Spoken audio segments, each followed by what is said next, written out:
Hello everyone and welcome back to another video from Crazy Gamer. In this video, I'm going to show you how to change your name within the Farmville 2 game. So let's get started right away.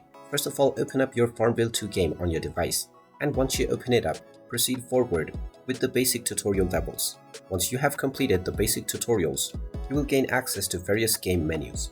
Now, first of all, make sure that you are logged into your account by tapping on the gear icon at the top right corner. Then tap on its settings, and you will see the login for the Facebook as well as Google Play option. Unless you are logged in, you will not see the edit name option underneath the guest name. So make sure that you are signed in to an account first. And once you see the edit name button, go ahead and tap on it. And now you will be allowed to enter your desired username for your account. After entering this name, tap on the create button. And now your name within your Farmville 2 game will be changed right away. You can go back to this menu as many times as you wish in order to change your name.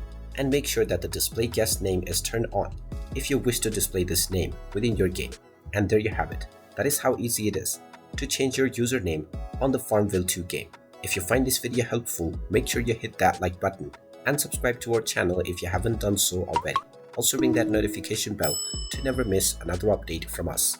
Thank you for watching, and I will see you again in the next video.